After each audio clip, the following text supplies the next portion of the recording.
어머님, 이제 요양원 알아보셔야 하는 거 아니에요? 며느리의 입에서 터져나온 말에 제 손이 멈췄어요. 송편을 집으려던 젓가락이 공중에서 얼어붙었죠. 식탁을 둘러앉은 사람들의 시선이 일제히 저한테 쏟아졌어요. 아들 도연이는 고개를 푹 숙인 채 김치만 뒤적이고 있었습니다. 갑자기 무슨 소리야? 제 목소리가 떨렸어요. 갑자기요? 어머님, 지난주에도 가스불 켜놓고 주무신 거 잊으셨어요? 우리 서진이 화상 입을 뻔했다고요? 며느리가 목소리를 높였어요. 이제 70이시잖아요. 혼자 사시기엔 위험해요. 제 얼굴이 하얗게 질렸습니다. 가스불, 그런 적 없었어요. 분명 며느리가 라면 끓이다가 깜빡한 거였는데 왜 제 탓이 되어 있는 거죠? 아니야, 그건 내가. 어머님, 며느리가 눈을 부라렸어요. 또 기억 못 하시네요. 봐요, 도연 오빠! 이러니까 제가 걱정된다는 거예요. 그때 사돈이 끼어들었어요. 그러게 말입니다. 우리 수진이가 얼마나 속 태우는데요. 요즘 요양원 좋은 데 많아요. 제 친구 시어머님도 계시는데 식사도 나오고 프로그램도 있고. 집은요? 사돈 남편이 갈비찜을 입에 넣으며 물었어요.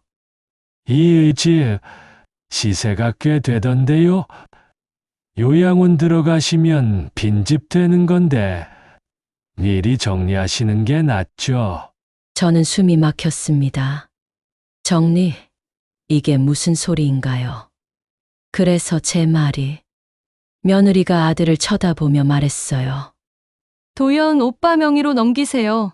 어차피 나중에 상속될 집인데 지금 정리하시면 세금도 아끼고 우리가 관리도 할 수 있잖아요. 지금 뭐라고 했어? 제 목소리가 낮게 깔렸어요. 어머님, 오해 마세요. 어머님 위해서 하는 말이에요. 며느리가 달콤하게 웃었어요. 요양원비도 필요하시고 병원비도 만만찮잖아요. 저희가 다 부담하면서 집까지 비워둘 순 없잖아요. 저는 젓가락을 내려놓았어요.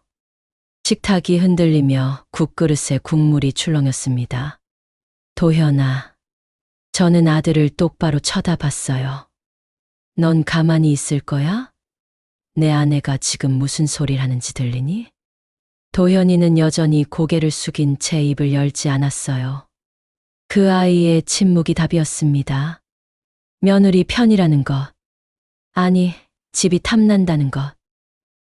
엄마, 도현이가 겨우 입을 열었어요. 수진이 말도 일리는 있어요. 엄마 연세도 있고 우리도 걱정돼서. 닥쳐, 제가 소리쳤습니다. 순간 식탁이 얼어붙었어요. 온화하고 조용했던 저, 한 번도 목소리를 높인 적 없던 최영자가 처음으로 폭발한 거였죠. 내가 30년을 여기서 살았어. 내 아버지랑 이 집 마련하려고 얼마나 고생했는지 너도 알잖아. 그런데 지금 니들이 뭘 하는 거야? 제 목소리가 떨렸습니다. 내 집에서 내가 차린 밥상 앞에서 날 쫓아내자고? 쫓아내다니요. 말을 너무 심하게 하시네. 사돈이 눈을 흘겼어요. 요양원도 집인데요. 그리고 사실 어르신네들 혼자 사시면 위험하잖아요. 위험한 건 니들 욕심이지. 저는 벌떡 일어났어요. 내 집 뺏으려고 작정했구나. 그래서 가스불도 내 탓으로 만들고 요양원 타령이고. 어머니, 진정하세요. 수진이가 짜증 섞인 목소리로 말했어요. 우리가 뭘 뺐어요? 어차피 도연 오빠 거들 집이잖아요. 지금 드리는 게 나중에 드리는 거랑 뭐가 달라요? 다르지. 저는 손가락으로 식탁을 짚었어요. 나한테 집이 있는 것과 없는 것은 천지 차이야. 내가 살아있는 동안은 이 집은 내 거야. 에휴, 그러시면 수진이가 한숨을 크게 쉬며 냅킨을 던졌어요. 그럼 요양원비랑 병원비 다 어머님이 내세요. 우린 모르겠어요. 제 온몸이 떨렸습니다. 분노가 치밀어 올랐지만 동시에 서늘한 공포가 등골을 타고 올라왔어요. 내가 내 집에서 이런 취급을 받다니. 아들은 끝내 엄마 편을 들지 않았어요. 사돈들은 오히려 며느리 편에서 저를 몰아붙였습니다. 30년을 지켜온 이 집에서 저는 순식간에 처리해야 할 짐이 되어 있었어요. 저는 천천히 자리에서 물러났습니다. 나가라. 제가 낮게 말했어요. 다들 당장 내 집에서 나가. 어머님! 나가! 제가 소리쳤습니다. 내 집이야. 내가 쫓아내는 거야. 식탁 위의 송편과 갈비찜은 차가워졌고 명절의 온기는 흔적도 없이 사라졌어요. 그들이 떠난 뒤 혼자 남은 저는 텅 빈 식탁 앞에 주저앉았습니다. 평생을 모아 지킨 집. 그런데 이제 그 집이 저를 지켜주지 못했어요. 아니, 오히려 저를 노리는 독이 되어 있었습니다. 저는 떨리는 손으로 핸드폰을 집어들었어요. 하지만 누구에게 전화해야 할지 알 수 없었습니다. 아들, 친구, 아무도 없었어요. 그날 밤, 저 최영자는 제 집에서 처음으로 혼자 울었습니다. 그들이 떠난 뒤 저는 텅 빈 거실 한가운데 서 있었어요. 차가워진 송편, 식은 갈비찜, 그리고 흩어진 냅킨들. 명절의 흔적만 남아 있었습니다. 핸드폰이 울렸어요. 도현이었죠. 엄마, 너무 심하게 나가신 거 아니에요? 수진이가 지금 울고 있어요. 저는 웃음이 나왔습니다. 며느리가 운다고요? 제 집을 빼앗으려던 그 여자가? 도현아, 내가 한 말 기억나니? 수진이 말도 일리가 있다고 했잖아. 그건 엄마를 위해서. 거짓말하지 마. 제 목소리가 떨렸어요. 너도 집이 탐났던 거지. 엄마가 죽기 전에 미리 챙겨두고 싶었던 거지. 엄마! 저는 전화를 끊어버렸습니다. 그리고 1시간 뒤에 현관문이 열렸어요. 며느리였습니다. 혼자 왔더군요. 어머님! 며느리가 차갑게 말했어요. 이제 좀 편히 계실 곳으로 가세요. 뭐라고? 제가 요양원 알아봤어요. 시설 좋은 곳이요. 내일 상담 예약도 잡았고요. 며느리가 서류 봉투를 내밀었어요. 여기 입소 신청서예요. 서명만 하시면 돼요. 제 손이 떨렸습니다. 너 지금 뭐 하는 거니? 현실을 받아들이세요. 며느리의 눈빛이 차갑게 식어 있었어요. 어머님, 이제 혼자 사시기 힘드시잖아요. 가스불 사건도 있었고, 건강도 안 좋으시고, 저희도 매일 걱정하면서 살 수 없어요. 가스불은 내가 켠 거잖아. 왜 자꾸 내 탓으로? 또 기억 못 하시네요. 며느리가 한숨을 쉬었어요. 봐요. 이러시니까 문제라는 거예요. 요양원 가시면 간호사들도 있고, 24시간 케어 받으실 수 있어요. 난 안 가! 제가 소리쳤어요. 그럼 혼자 사세요. 며느리가 냉정하게 말했어요. 병원비, 생활비 다 혼자 해결하시고요. 저희는 이제 안 도와드려요. 아, 그리고 며느리가 가방에서 열쇠를 꺼냈어요. 이 집 여분 열쇠요. 제가 갖고 있을게요. 혹시 어머님이 쓰러지시거나 하면 들어와야 하니까요. 그 열쇠 내놔! 제가 손을 뻗었지만 며느리는 피했어요. 어머님이 정신 차리시면 드릴게요. 요양원 서류에 서명하시면요. 며느리가 돌아서며 마지막으로 말했어요. 일주일 드릴게요. 그때까지 생각 안 바뀌시면 저희도 방법이 있어요. 문이 닫혔습니다. 제 집 문이 제 앞에서 닫혔어요. 저는 그제야 깨달았습니다. 아, 이건 협박이구나. 요양원에 가지 않으면 아들도, 며느리도, 아무도 저를 돌보지 않겠다는 거구나. 아니, 억지로라도 요양원에 보내겠구나. 그날 밤, 저는 짐을 쌌어요. 가방 하나에 옷가지 몇 벌, 통장, 도장. 그리고 남편의 사진 한 장. 여보. 사진 속 남편을 보며 중얼거렸어요. 당신이 살아있었다면 이런 일은 없었을 텐데. 새벽 4시 저는 제 집을 나왔습니다. 아니, 쫓겨났습니다. 의정부 새벽거리는 텅 비어 있었어요. 가로등 불빛만이 저를 비췄죠. 70평생을 살면서 갈 곳이 없다는 게 이렇게 무서운 일인 줄 처음 알았습니다. 일단 찜질방으로 갔어요. 24시간 찜질방. 입장료 12,000원. 제가 머물 수 있는 유일한 곳이었습니다. 찜질방 바닥에 누워 저는 천장을 바라봤어요. 옆에선 누군가 코를 골고 어디선가 TV 소리가 들렸죠. 이게 제 처지구나. 집이 있는데 갈 곳이 없구나. 핸드폰이 울렸어요. 도현이었습니다. 받지 않았어요. 그 아이가 뭐라고 하든 이제 듣고 싶지 않았습니다.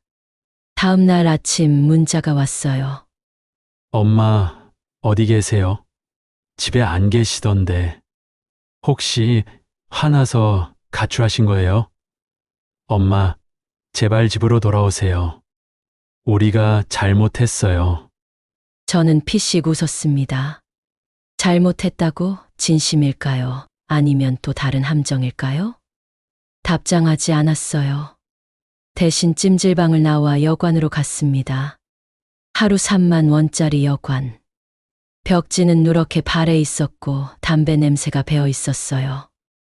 아줌마, 며칠 묵으실 거예요? 여관 주인이 물었어요. 모르겠어요. 제가 대답했습니다. 일단 오늘만요.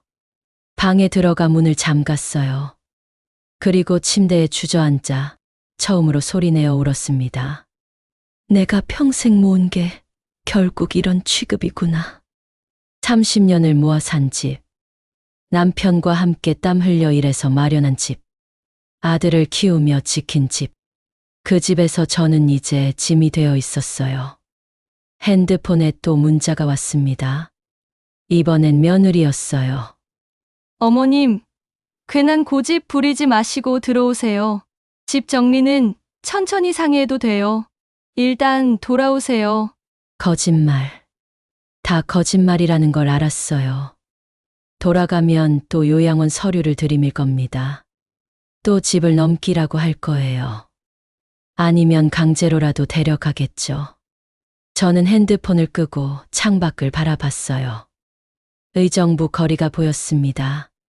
사람들이 바쁘게 지나다니고 차들이 달리고 있었죠. 세상은 여전히 돌아가는데 저만 멈춰 있는 것 같았습니다. 그렇게 저는 3일을 찜질방과 여관을 오가며 떠돌았어요. 밥은 편의점 김밥으로 때우고 잠은 제대로 자지 못했습니다. 누구에게도 전화하지 않았어요. 친구들한테 뭐라고 말해야 할까요? 나 집에서 쫓겨났어라고? 너무 창피했습니다. 너무 비참했어요. 그리고 넷째 날 밤 거울을 봤습니다. 초췌해진 제 얼굴. 며칠 만에 늙어버린 것 같은 제 모습. 이러다 정말 죽겠구나. 혼잣말을 했어요. 그때 문득 생각났습니다. 집에 남겨둔 서랍장. 남편의 물건들이 들어있는 그 서랍장. 혹시 그 안에 뭐라도 있지 않을까? 남편은 생전에 서류 정리를 좋아했어요. 중요한 건 다 서랍에 넣어뒀죠. 저는 결심했습니다. 한 번만, 딱 한 번만 집에 들어가자. 며느리가 없을 때 몰래 들어가서 서랍을 확인하자. 혹시 모르잖아요. 남편이 제게 남긴 게 있을지. 다음 날 새벽 저는 조용히 집으로 향했습니다. 여분 열쇠는 며느리가 가져갔지만 화단에 숨겨둔 비상 열쇠가 있었어요. 집은 조용했습니다. 아무도 없었죠. 저는 서랍장 앞에 무릎을 꿇고 떨리는 손으로 서랍을 열었어요. 남편의 흔적이 고스란히 남아 있었습니다. 낡은 시계, 안경, 그리고 먼지 쌓인 서류 뭉치들. 여보, 당신 물건이라도 가져갈게. 저는 남편의 시계를 들었어요. 고장나서 멈춰버린 시계. 하지만 버릴 수가 없었어요. 남편이 매일 차고 다니던 거였으니까요. 안경도 꺼냈습니다. 남편이 신문 볼 때 쓰던 돋보기 안경. 여보, 이거 없으면 신문이 안 보여? 하던 목소리가 들리는 것 같았어요. 저는 그 물건들을 하나씩 가방에 넣으며 울었습니다. 이게 제가 가져갈 수 있는 전부였어요. 집도 아들도 다 빼앗겼지만 남편의 추억만큼은 가져가고 싶었습니다. 여보, 편지라도 하나 남겨뒀으면 좋았을 텐데. 하지만 남편은 그런 걸 쓸 사람이 아니었어요. 말주변도 없고 글 쓰는 것도 서툴렀죠. 그저 묵묵히 일만 하던 사람이었습니다. 서랍 깊숙이 손을 넣어 마지막 물건들을 꺼냈어요. 낡은 수첩, 볼펜, 그리고 두꺼운 책 사이에 끼워진 무언가 만져졌습니다. 봉투였어요. 먼지가 두껍게 쌓인 노란 봉투. 이게 뭐지? 봉투를 빼내는 순간 글씨가 보였어요. 남편의 글씨였습니다. 평택 진위지구 토지 매매 계약서. 평택 진위? 손이 멈췄어요. 이게 뭔지 기억이 나지 않았습니다. 봉투를 열었어요. 낡은 종이 냄새가 났습니다. 그리고 계약서가 나왔죠. 토지 매매 계약서. 20년 전? 천천히 읽어 내려갔어요. 그리고 그제야 기억이 떠올랐습니다. 20년 전 남편이 흥분해서 집에 왔던 그날. 여보, 내가 평택에 땅을 샀어. 1000평이야. 뭐, 당신 미쳤어. 우리 돈이 어디 있다고? 괜찮아. 친구가 헐값에 판다길래 대출 받아서 샀어. 지금은 논밭뿐이지만. 남편이 제 손을 꼭 잡았었죠. 여보, 이 땅은 언젠가 금이 될 거야. 내가 장담해. 평택이 개발되면 우린 부자가 되는 거야. 그때 저는 화가 났었어요. 당장 먹고 살기도 빠듯한데 무슨 헛짓이야. 며칠 동안 싸웠었죠. 그 후로 남편은 그 이야기를 다시는 꺼내지 않았어요. 저는 까맣게 잊고 있었고요. 그런데 지금 그 계약서가 제 손에 들려 있었습니다. 소유자 최영자. 제 이름이었어요. 남편이 제 명의로 해뒀던 거예요. 면적 1000평. 1000평 아직도 내 땅이라고? 저는 황급히 핸드폰을 꺼냈어요. 손이 떨려서 검색창을 제대로 누를 수가 없었습니다. 평택 진위. 검색 버튼을 눌렀어요. 첫 번째 뉴스가 눈에 들어왔습니다. 평택 진위 신도시 첨단산업단지 최종 확정. 내년 초 보상 시작. 평균 보상가 평당 500만 원 예상. 눈을 비비고 다시 봤어요. 착각이 아니었습니다. 평당 500만 원. 1000평. 저는 떨리는 손으로 서랍에서 계산기를 꺼냈어요. 숫자를 누르는 것조차 힘들었습니다. 500만 원 곱하기 1000평. 계산기 화면에 숫자가 찍혔어요. 50억 원. 계산기가 손에서 떨어졌어요. 바닥에 떨어진 계산기는 여전히 그 숫자를 보여주고 있었습니다. 저는 그 자리에 주저앉았어요. 다리에 힘이 풀렸습니다. 다시 핸드폰을 집어들었어요. 두 번째, 세 번째 기사를 찾아봤습니다. 전부 같은 내용이었어요. 평택 진위 지역 신도시 확정 보상가 폭등. 손이 떨렸어요. 눈물이 흘러내렸습니다. 저는 남편의 사진을 꺼내 들었어요. 액자 속에서 남편이 환하게 웃고 있었습니다. 여보, 목이 메었어요. 당신 말이 맞았어. 정말로. 금이 됐네. 눈물이 주르륵 흘러내렸습니다. 20년이나 걸렸지만 당신은 끝까지 나를 지켜줬구나. 찜질방에서 자던 밤들이 떠올랐어요. 3만 원짜리 여관에서 혼자 울던 날들. 며느리한테 쫓겨나서 거리를 헤매던 그때. 그때도 남편은 이미 준비해 뒀던 거예요. 20년 전부터 저를 지킬 방법을 만들어 뒀던 겁니다. 여보, 고마워. 정말 고마워. 한참을 울었어요. 기쁨인지 슬픔인지 알 수 없는 눈물이 쏟아졌습니다. 그때였어요. 현관문이 열리는 소리가 들렸습니다. 어머님, 집에 계세요? 며느리의 목소리였어요.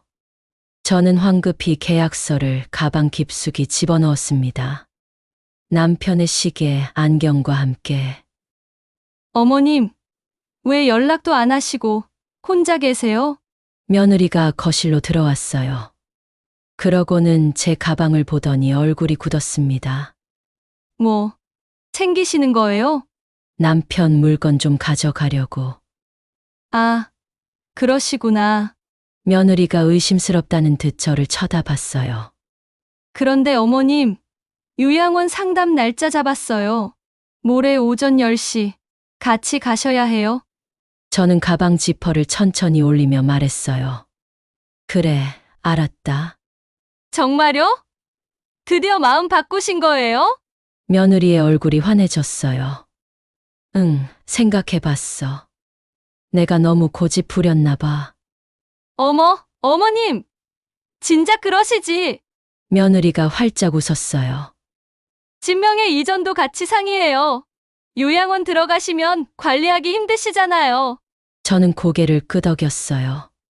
하지만 속으로는 웃고 있었습니다. 너희들은 끝까지 몰랐구나. 내게 50억이 있다는 걸. 가방을 들고 일어섰어요. 그럼 난 약속이 있어서 나가보마. 모레 보자. 네, 어머님. 오전 10시 잊지 마세요. 집을 나왔습니다. 며느리는 제가 순순히 요양원에 간다고 믿고 있었어요. 집도 넘겨받을 수 있다고 생각하겠죠. 하지만 저는 달랐어요. 이제 모든 게 달라질 겁니다. 저는 가방을 꼭 껴안고 걸었어요. 그 안에는 남편의 마지막 선물이 들어 있었습니다. 50억. 아니, 그보다 더 큰 것. 다시 일어설 수 있는 힘이 들어 있었습니다. 그날 이후 저는 움직였어요. 제일 먼저 평택시청에 갔습니다. 토지 보상 담당 부서를 찾아가 서류를 제출했어요. 담당 공무원이 등기부등본을 확인하더니 고개를 끄덕였습니다. 최영자님 맞으시네요. 축하드립니다. 이 땅 평당 보상가가 520만 원으로 확정됐습니다. 520만 원 예상보다 더 올랐어요. 한 달 안에 보상금이 입금될 겁니다. 통장 사본 주시면 됩니다. 저는 떨리는 손으로 통장 사본을 건넸어요. 52억. 1000평에 52억이었습니다. 그 다음으로 부동산에 갔어요. 의정부 집을 내놓았습니다. 집을 파신다고요? 부동산 중개인이 놀랐어요. 이 동네 시세가 좋은데 왜요? 이유는 없어요. 그냥 팔 거예요. 아드님은 아세요? 제 집인데 왜 아들 허락을 받아요? 제가 차갑게 대답했어요. 일주일 만에 집이 팔렸습니다. 12억. 깔끔하게 현금으로 받았어요. 그리고 변호사를 찾아갔습니다. 재산 관리와 상속 관련해서 상담받고 싶어요. 젊은 여자 변호사가 친절하게 맞아줬어요. 저는 모든 걸 설명했습니다. 며느리가 집을 빼앗으려 했던 것, 요양원에 보내려 했던 것, 제가 찜질방을 떠돌았던 것. 변호사의 표정이 굳어졌어요. 최영자님, 이건 명백한 노인학대 시도입니다. 법적 조치를 취하실 수도 있어요. 아니요. 저는 고개를 저었어요. 법적 조치는 필요 없어요. 다만, 저는 변호사에게 부탁했습니다. 제 재산을 제대로 지키고 싶어요. 아들한테도 며느리한테도 한 푼도 넘어가지 않도록요. 변호사가 고개를 끄덕였어요. 유언장 작성과 재산 신탁을 추천드립니다. 그리고 변호사가 명함을 건넸어요. 제가 직접 동석하겠습니다. 가족들에게 통보하실 때요. 한 달이 흘렀어요. 그동안 도현이와 며느리는 수십 통의 전화와 문자를 보냈습니다. 엄마, 어디 계세요? 요양원 상담 왜 안 오셨어요? 어머님, 진명의 이전 서류 준비했어요. 언제 만나실래요? 엄마, 제발 연락 좀 해요. 걱정돼서 잠도 못 자요. 저는 답장하지 않았어요. 그저 조용히 제 일을 처리했습니다. 보상금 52억이 입금됐어요. 집 매매 대금 12억도 들어왔고요. 통장 잔고가 64억을 넘었습니다. 그리고 마침내 그날이 왔어요. 저는 도연이에게 문자를 보냈습니다. 이번 주 토요일 오후 2시 신라호텔 한정식당 사돈들이랑 같이 와라, 중요한 얘기가 있다. 답장이 바로 왔어요. 엄마, 드디어 연락하시네요. 알겠어요. 꼭 갈게요. 토요일 오후 2시. 신라호텔 한정식당은 조용하고 고급스러웠어요. 저는 일부러 제일 좋은 룸을 예약했습니다. 1인당 30만 원짜리 코스로요. 2시 정각 문이 열렸어요. 도현이, 며느리, 사돈 부부가 들어왔습니다. 어머니, 도현이가 반가운 듯 달려왔어요. 한 달 동안 어디 계셨어요? 연락도 안 되고. 앉아. 제가 차갑게 말했어요. 며느리가 주변을 둘러봤어요. 어머, 여기 신라호텔이잖아요. 어머님, 왜 이렇게 비싼 데를... 앉으라니까. 내 사람이 자리에 앉았어요. 표정들이 어색했습니다. 그때 문이 다시 열렸어요. 변호사가 들어왔습니다. 정장 차림에 서류 가방을 든 젊은 여자였어요. 안녕하세요. 법무법인 정의 소속 김민지 변호사입니다. 며느리의 얼굴이 하얗게 질렸어요. 변호사요? 왜 변호사가? 앉으세요. 제가 변호사에게 말했어요. 변호사가 제 옆자리에 앉았습니다. 그리고 서류 가방에서 두꺼운 파일을 꺼냈어요. 식탁 위에 긴장감이 흘렀습니다. 엄마, 도현이가 떨리는 목소리로 물었어요. 무슨 일이에요? 왜 변호사를... 조용히 들어. 제가 말했어요. 오늘 너희들한테 통보할 게 있어서 불렀어. 통보요? 사돈이 어색하게 웃었어요. 무슨 통보인데요? 요양원 들어가신다는 거예요? 아니, 제가 찬찬히 말했어요. 내 재산 정리 끝났다는 통보야. 중간 공기가 얼어붙었어요. 재산, 정리요? 며느리가 눈을 깜빡였어요. 저는 변호사를 쳐다봤어요. 설명해 주세요. 변호사가 파일을 펼쳤습니다. 최영자님께서는 지난 한 달간 다음과 같이 재산을 정리하셨습니다. 첫째, 평택시 진이면 소재 토지 1000평을 52억 원에 보상받았습니다. 변호사가 또박또박 읽어 내려갔어요. 52억! 사돈 남편이 벌떡 일어났어요. 무슨 소리예요? 앉으세요. 변호사가 차갑게 말했어요. 둘째, 의정부시 자택을 12억 원에 매각 완료했습니다. 뭐라고요? 집을 팔았다고요? 우리 허락도 없이? 며느리가 소리쳤어요. 최영자님 단독명의 재산이었습니다. 허락이 필요 없습니다. 변호사가 냉정하게 대답했어요. 도현이가 저를 쳐다봤어요. 엄마, 이게 무슨... 셋째, 변호사가 계속 읽었어요. 총 64억 원의 재산은 전액 최영자님 명의로 신탁 설정되었으며 생전에는 본인만 사용 가능합니다. 사후에는 자선단체에 기부하는 것으로 유언장이 작성되었습니다. 기부! 며느리가 비명을 질렀어요. 도연 오빠는요? 아들은 한 푼도 못 받는다는 거예요?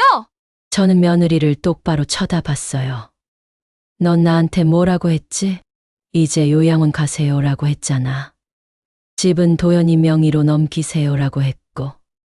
며느리의 얼굴이 새빨개졌어요. 그건 어머님을 위해서. 거짓말 그만해. 제가 손을 들어 막았어요. 너희들은 날 요양원에 쳐넣고 내 집을 빼앗으려고 했어. 그것도 모자라서 가습을 사고도 내 탓으로 만들었지. 어머니! 도현이가 외쳤어요. 그건 오해예요! 오해? 저는 웃었어요. 그럼 내가 한 번이라도 엄마 편을 들어줬지? 며느리가 날 몰아붙일 때 말 한마디 했니?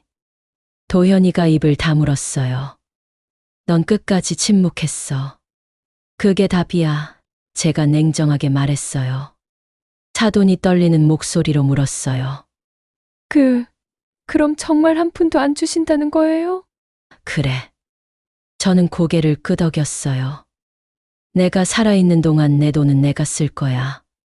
그리고 죽으면 전부 기부할 거고. 이럴 수가! 차돈 남편이 주먹으로 식탁을 쳤어요. 우리 수진이가 얼마나 시어머니 모시느라 고생했는데! 고생요양원 보내려고 한 게 고생이야? 변호사가 끼어들었어요.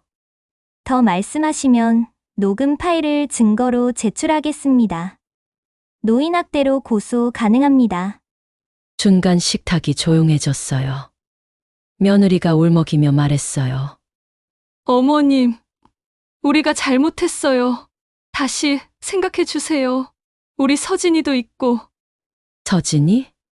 저는 고개를 갸웃했어요. 내가 가습을 사고 내 탓으로 만들 때 그의 이름 팔았잖아. 서진이가 화상 입을 뻔했다고. 며느리가 할 말을 잃었어요. 저는 자리에서 일어났습니다.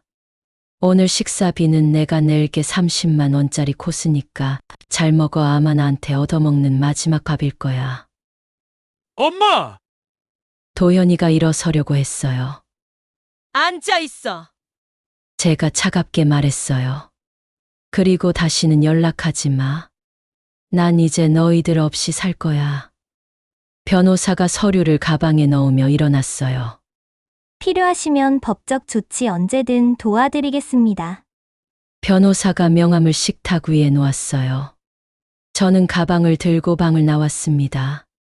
뒤에서 며느리의 울음소리가 들렸어요. 사돈들이 뭐라고 소리치는 것도 들렸고요. 하지만 저는 돌아보지 않았어요. 호텔 로비로 나왔습니다. 햇살이 눈부셨어요. 저는 깊게 숨을 들이마셨어요. 이제 시작이다. 64억. 이 돈으로 이제 제가 원하는 삶을 살 거예요. 아무한테도 의지하지 않고 아무한테도 빌붙지 않고 제 힘으로 당당하게. 핸드폰이 울렸어요. 도현이었습니다. 저는 전화를 받지 않았어요. 그리고 번호를 차단했습니다. 택시를 잡아 탔어요. 어디로 모실까요? 용인이요. 제가 대답했어요. 전원주택 단지로요. 새로운 집을 보러 가는 길이었습니다.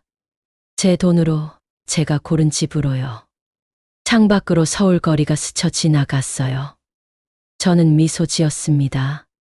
여보, 보고 있어요? 당신이 지켜준 이 돈으로 난 다시 시작할 거예요. 용인으로 이사한 지 2달이 지났어요. 전원주택은 제가 직접 골랐습니다. 2층 집에 작은 정원이 딸린 곳. 창문을 열면 산이 보이고 아침에는 새소리가 들렸어요. 아, 여기 참 좋네요. 이사하는 날 저는 텅 빈 거실 한가운데 섰습니다. 제 집. 진짜 제 집이었어요. 누구도 빼앗을 수 없는, 누구한테도 쫓겨나지 않을 곳. 가구를 들이고 커튼을 달고 화분을 놓았어요.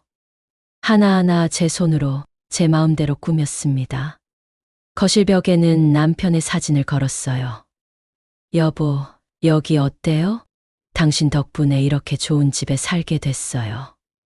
사진 속 남편이 웃고 있는 것 같았어요. 첫 주에는 동네를 둘러봤습니다. 전원주택 단지에는 비슷한 나이대 어르신들이 많이 사셨어요. 산책로도 잘 되어 있고 커뮤니티 센터도 있었죠. 새로 오셨어요? 산책하다 만난 한 할머니가 말을 걸었어요. 저는 이옥분이라고 해요. 작년에 이사 왔어요.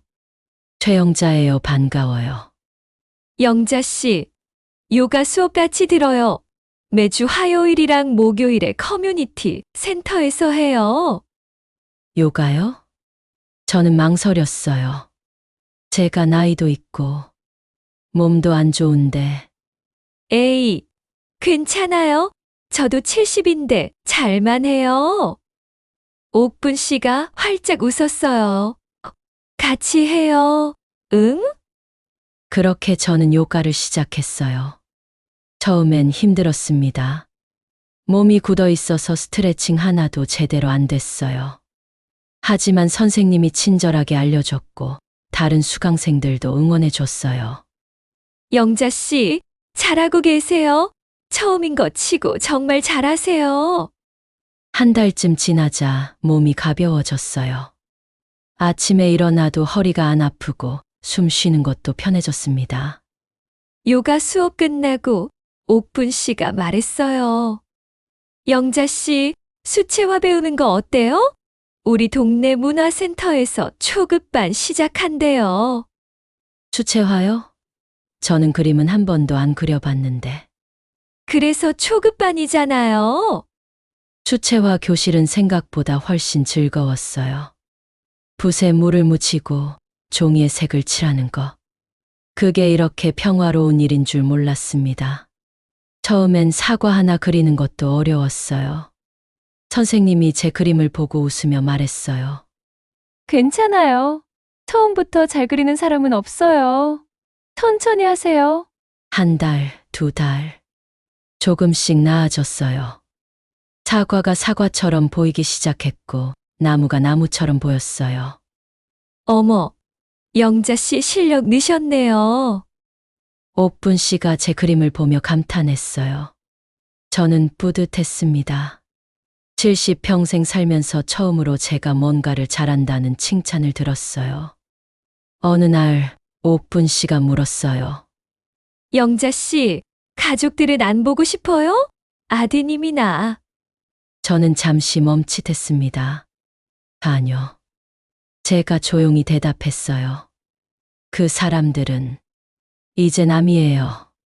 그래요? 옥분 씨가 제 손을 잡았어요. 힘든 일 있었나 봐요? 괜찮아요. 말하고 싶을 때 말해요. 그 따뜻한 손길에 눈물이 날 뻔했어요. 가족보다 낯선 사람이 더 따뜻할 수 있다는 걸 그때 알았습니다. 석 달째 옥분 씨가 또 다른 제안을 했어요. 영자 씨, 파크 골프 쳐봤어요? 파크 골프요. 그게 뭐예요? 골프랑 비슷한데 훨씬 쉬워요. 동네 공원에 코스가 있어요. 우리 동호회 있는데 같이 해요. 그렇게 저는 파크 골프까지 시작했어요. 처음에는 공도 제대로 못 쳤습니다. 클럽을 휘두르면 공은 엉뚱한 데로 날아가고 사람들이 웃었어요. 동호회 사람들은 모두 친절했어요. 남자 어르신들도 있고 여자 어르신들도 있었죠. 다들 60대에서 70대. 파크 골프를 치고 나면 다들 커피숍에 모여 차를 마셨어요. 혼자 있는 게 외롭지 않았어요. 오히려 자유로웠고 평화로웠습니다. 아침에 일어나면 제가 원하는 시간에 일어났어요. 아침밥도 제가 먹고 싶은 걸 먹었고, 낮에는 요가를 하거나 그림을 그렸죠. 오후에는 파크 골프를 치거나 산책을 했어요. 누가 뭐라고 하는 사람도 없었어요. 눈치 볼 일도 없었고요. 어느 화창한 봄날이었어요. 파크 골프장 잔디 위에 앉아 하늘을 바라봤습니다. 푸른 하늘에 하얀 구름이 떠 있었어요. 바람이 불어왔고 따뜻한 햇살이 얼굴을 비췄습니다. 옆에서 옥분 씨가 웃으며 말했어요. 영자 씨, 요즘 얼굴이 정말 좋아졌어요. 처음 왔을 때보다 훨씬 밝아졌어요. 그래요? 저는 웃었어요. 저도 그렇게 느껴요. 그날 저녁 집으로 돌아왔어요. 거실에 앉아 창밖을 바라봤습니다. 해가 지고 있었어요. 붉은 노을이 하늘을 물들이고 있었죠. 저는 남편의 사진을 쳐다봤어요. 여보, 고마워요. 당신이 남긴 선물 덕분에 저 이렇게 살고 있어요. 사진을 쓰다듬었어요. 처음엔 원망했어요. 왜 나를 혼자 두고 갔냐고. 하지만 이제 알았어요. 당신은 끝까지 나를 지켜줬다는 것을요. 눈물이 흘렀어요. 하지만 슬픈 눈물은 아니었습니다. 그리고 이제는 내가 나를 지킬 거예요. 핸드폰이 울렸어요. 모르는 번호였습니다. 하지만 누군지 알 것 같았어요. 아마 도연이 다른 번호로 거는 걸 거예요. 저는 전화를 받지 않았습니다. 그리고 핸드폰을 꺼버렸어요. 이제 그 사람들은 내 인생에 없어요. 창밖을 다시 바라봤어요. 노을이 더 붉게 물들고 있었습니다. 저는 깊게 숨을 들이마셨어요. 참 잘 살아왔다. 70년을 살았어요. 남편과 함께 고생하며 집을 마련했고 아들을 키웠죠. 며느리한테 당하고 집에서 쫓겨나기도 했어요. 하지만 지금 이 순간 저는 행복했습니다. 제 집에서 제 의지로 제가 원하는 대로 살고 있었으니까요. 이게 제 삶이에요. 누구한테 의지하지 않고 누구한테 빌붙지 않고 당당하게 사는 삶. 70살에 시작한 새로운 인생. 늦었지만 전혀 늦지 않았어요. 이건 제가 겪은 일이 아니에요. 한 시청자분께서 용기 내어 보내주신 실제 사연을 바탕으로 재구성한 이야기입니다. 사연을 처음 읽었을 때 가슴이 너무 아팠어요. 평생을 가족을 위해 살아온 분이 정작 가장 가까운 사람들에게 이런 대우를 받다니. 하지만 동시에 70세의 나이에 다시 일어서서 당당하게 본인만의 삶을 찾아가신 모습에 깊은 감동을 받았습니다. 혹시 지금 이 영상을 보시면서 눈물 흘리고 계신 분 계신가요? 가족에게 상처받고 내 존재가 짐처럼 느껴지셨던 분들. 기억하세요. 당신의 인생은 당신 것입니다. 나이가 몇이든 어떤 상황이든 절대 늦지 않았어요. 영자 씨처럼 50억이 생기지 않아도 괜찮아요. 중요한 건 나는 소중하다. 나를 지키겠다는 그 마음입니다. 그게 진짜 용기거든요. 작은 결심 하나가 인생을 바꿀 수 있어요. 저는 이 채널을 통해 여러분과 함께 울고 웃으며 성장하고 싶어요. 누군가의 이야기에 공감하고 위로받고 때로는 배우면서 함께 나아가는 곳. 그게 바로 이 채널이 꿈꾸는 모습입니다. 여러분의 이야기도 누군가에게는 큰 힘이 될 수 있어요. 영상이 마음에 와닿으셨다면 좋아요 한번 눌러주세요. 그리고 구독 버튼을 눌러주시면 앞으로도 이런 진솔한 이야기들을 계속 함께 나눌 수 있어요. 댓글로 여러분의 생각과 경험도 들려주세요. 하나하나 소중히 읽고 있습니다. 혹시 부모님을 대하는 태도에 대해서도 다시 한번 돌아보는 시간이 되셨으면 좋겠어요. 우리 모두 언젠가는 늙으니까요. 다음에도 더 좋은 이야기로 찾아뵙겠습니다. 여러분, 오늘도 참 잘 살아가고 계세요. 당신은 충분히 소중한 사람입니다. 감사합니다.